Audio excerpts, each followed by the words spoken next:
Hello friends, welcome to rich breed channel. दोस्तों, finance reality in India. दोस्तों, आज मैं 8 आपको ऐसे पॉइंट बताऊंगा जिनसे लोग अमीर नहीं बन पाते। दोस्तों, फर्स्ट है,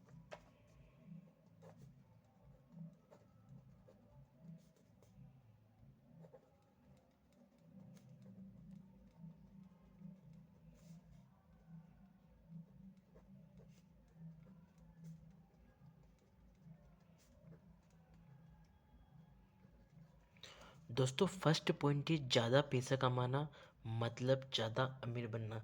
पर दोस्तों ऐसा कुछ नहीं है। दोस्तों, इंडिया में लोग सिर्फ इनकम बढ़ाने पर फोकस करते हैं, पर खुद के खर्चे, कर्ज और सेविंग पर कंट्रोल नहीं करते। और रिजल्ट ये आता है कि जो 50 से 60 हज़ार सैलरी वाला भी जो पर्सन होता है वो भी जीरो पर आ जाता है। दोस्तों, ज़्यादा पैसा कमाने से कुछ नहीं होता। लोग सिर्फ सैलरी को बढ़ाने के लिए फोकस करते, वो सोचते सैलरी बढ़ेगी तो ज़्यादा पैसा कमाऊंगा, अमीर बनूंगा। पर ऐसा कुछ नहीं। जब तक आपने खर्चे, कर्जे और सेविंग पर कंट्रोल नहीं बन कर पाते, जब तक आप अमीर नहीं बन पाओगे। दोस्तों, दूसरा पॉइंट है ईएमआई। दोस्तों, ईएमआई सबसे बड़ा मिडिल क्लास ट्रैप है इंडियन लोगों का। क्योंकि मिडिल क्लास फैमिली में फ़ोन, बाइक, टीवी, ट्रेवल, सब जितनी भी सब चीज़ें वो ले लेते ईएमआई पर, ईएमआई पर ले लेते। पर ईएमआई आपके फ्यूचर की इनकम को आज ही खा जाती है। जब तक ईएमआई चल रही है होती है तब तक आप फ्री नहीं होते, तब तक आप अपनी वेल्थ क्रिएट नहीं कर पाओगे जब तक आपके पास ईएमआई है। क्योंकि दोस्तों कुछ लोग तो ऐसे होते हैं जो सैलरी से ज़्यादा भी ईएमआई ले लेते हो। जब तक आपके पास ईएमआई है तब तक आप वेल्थ क्रिएट नहीं कर पाओगे। दोस्तों, तीसरा पॉइंट है बैंक। दोस्तों, बहुत से लोगों को आज भी ऐसा लगता है कि बैंक उन्हें अमीर बनाती है। बैंक होते आपको अमीर बनाने के लिए नहीं होते। बैंक का काम है आपसे सस्ते में पैसे लेना और महंगे में उधार देना। मतलब दोस्तों, आप सोचते हो कि बैंक एफडी कर ली आपने, बैंक एफडी कर ली, आपका पैसा सेफ है और ग्रो है, आपका पैसा सेफ भी है और ग्रो भी कर रहा है, ऐसा आपको लगता है। ठीक है, पर ये गलत है। आपका पैसा सेफ तो है पर ग्रो नहीं करता। क्योंकि यहाँ पे आ जाता है इन्फ्लेशन। दोस्तों, इन्फ्लेशन के बाद आपका पैसा ग्रो नहीं करते। इन्फ्लेशन मतलब महंगाई। अगर जो इंटरेस्ट रेट आज जो आपने एफडी ली है उसका इंटरेस्ट रेट, आप जो एफडी लेते हो जो इंटरेस्ट मिलता है आपके पैसों पे, आज मान लो आपने 1 लाख रुपए की एफडी की हो, आज आपने 1 लाख रुपए की एफडी की है आज की महंगाई के हिसाब से।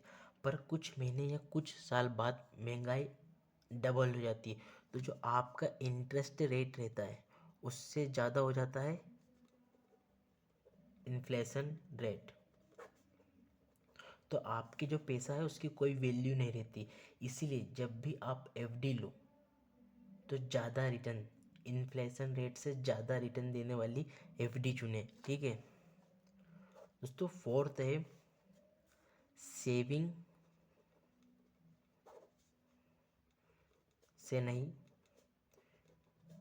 इन्वेस्टिंग से वेल्थ बनती है। दोस्तों, कुछ लोग सिर्फ ये सोचते हैं कि सेविंग करने से वो पैसा बना रहे, अच्छी वेल्थ बना रहे। पर ऐसा गलत है। जब तक आप इन्वेस्टिंग नहीं करोगे, जब तक आपका पैसा वैसा का वैसे ही रहेगा। सिर्फ सेविंग करने से आपका पैसा रहेगा बस आपके पास, बट आपके पैसे की पावर गिरेगी। अगर आपको वेल्थ क्रिएट करना है तो आपको इन्वेस्टमेंट करना पड़ेगा। इन्वेस्टमेंट करना पड़ेगा आपको, एसआईपी में इन्वेस्टमेंट करना पड़ेगा, या इक्विटी में, या फिर कोई स्किल जिसमें आप इन्वेस्टमेंट करो, तो आपकी वेल्थ क्रिएट होगी। सेविंग करने से आपकी वेल्थ वैसी की वैसी ही रहेगी, पैसा वैसा का वैसे ही रहेगा, सेफ, और कुछ नहीं होगा। दोस्तों फिफ्थ पॉइंट है इंश्योरेंस प्लस इन्वेस्टमेंट। कुछ लोग इंश्योरेंस प्लस इन्वेस्टमेंट एक साथ ले लेते हैं। ये एक साथ दोनों एक साथ लेना गलती है। जैसे एग्जांपल, आपने ULIP जैसी चीज़ सुनी होगी।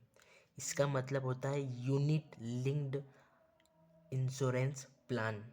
इसमें क्या होता है, जब आप प्रीमियम भरते हो, इसमें दो चीज़ें होती है, एक आपकी जो लाइफ कवर को, और एक दूसरी होती है इन्वेस्टमेंट। आप जब प्रीमियम भरते हो तो उसका जो एक हिस्सा होता है जो आपके लाइफ कवर में जाता है, और दूसरा हिस्सा जाता है आपके इन्वेस्टमेंट में, मतलब मार्केट लिक्विड फंड में जाता है। दोस्तों ये बहुत बेकार चीज़ है, ठीक है ना। ये इंश्योरेंस अच्छा है, ना इसमें रिटर्न अच्छा मिलता। आपको लगता है कि आपका पैसा इन्वेस्टमेंट भी हो गया और आपने इंश्योरेंस में भी पैसा दे दिया, पर ऐसा गलत है। क्योंकि दोस्तों इसमें होता क्या है, इन्वेस्टमेंट जहाँ बात आती है तो दोस्तों इसमें क्या लगता है, पहली बात तो चार्जेस बहुत ज़्यादा लगते हैं, चार्जेस ज़्यादा लगते हैं, प्रीमियम ज़्यादा लगता है। दूसरी बात मार्केट रिस्क। दोस्तों मार्केट रिस्क इसमें बहुत होती है। अगर आप मार्केट लो तो आपका जो रिटर्न है वो भी पूरा लो, इन्वेस्टमेंट में कुछ रिटर्न नहीं मिलेगा। तीसरी चीज़ लॉक इन पीरियड, 5 साल का। आप इसमें से 5 साल तक पैसा निकाल भी नहीं सकते। इसीलिए ना ये इंश्योरेंस अच्छा है, ना अच्छा रिटर्न देती है। आपको क्या करना है, टर्म इंश्योरेंस लेना है अलग, और जो आप इन्वेस्टमेंट बोल रहे हो वो आप अलग करो। इन्वेस्टमेंट भी अलग करो और इंश्योरेंस भी अलग लो। ये यही स्मार्ट फाइनेंस, ठीक है। 6 पॉइंट है इमोशन। दोस्तों इंडिया में ज़्यादातर लोग फाइनेंशियल डिसीजन अपने इमोशन से लेते हैं। जहाँ मार्केट गिरा वहाँ डर आ जाता है, और जहाँ मार्केट ऊपर गया वहाँ लालच आ जाती है। दोस्तों फाइनेंस में जो इमोशन कंट्रोल करते वही पैसा बनाते। जब तक आप अपने इमोशन पर कंट्रोल नहीं कर पाते, जब तक आप फाइनेंस में पैसा नहीं बना पाओगे। 7 पॉइंट है जल्दी अमीर। जल्दी अमीर बनना, जल्दी, ये वाली चीज़ मोस्टली ज़्यादा झूठ होती है। जल्दी अमीर बनना पूरी तरीके से झूठी बात है, क्योंकि आज के टाइम में ऐसे बहुत से प्लेटफॉर्म्स हैं जो आपको टिप्स देंगे, या फिर ऐसे सिग्नल्स देंगे, या फिर गारंटेड रिटर्न से के आपको वादे करेंगे, बोलेंगे। ऐसा कुछ नहीं होता। अगर गारंटी होती तो बेचने की ज़रूरत ही नहीं होती। तो जल्दी अमीर बनने जैसी कोई चीज़ नहीं होती। जब तक आप उस चीज़ में टाइम नहीं दोगे, जब तक उस चीज़ में मेहनत नहीं करोगे, इन्वेस्ट नहीं करोगे, जब तक आप अमीर नहीं बन पाओगे। 8 पॉइंट है फाइनेंस में सक्सेस बोरिंग। ऐसा बहुत से लोगों को लगता है फाइनेंस में सक्सेस बोरिंग है। क्या दोस्तों, सबको लगता है कि फाइनेंस में सक्सेस बोरिंग होती है।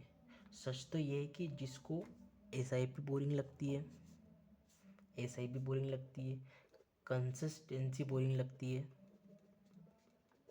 और पेशेंस, ये सब चीज़ें उनको बोरिंग लगती है। क्योंकि उनको क्या चाहिए, शॉर्टकट। उनको चाहिए शॉर्टकट चीज़ें, कि शॉर्टकट तरीके से पैसे कैसे कमाएं। तो शॉर्टकट तरीके से पैसे कमाने वाली कोई चीज़ नहीं होती। अगर आपको पैसा कमाना है तो आप में एक तो डिसिप्लिन, दूसरी आप में पेशेंस और डिसिप्लिन होना बहुत ज़रूरी है। जब भी आप पैसा बना पाओगे। शॉर्टकट जैसी कोई चीज़ नहीं होती। वो आज सिर्फ दिख रहा है ना, वो सिर्फ लाइफ स्टाइल है, और जो नहीं दिख रहा है वही रियल फाइनेंशियल स्ट्रगल है।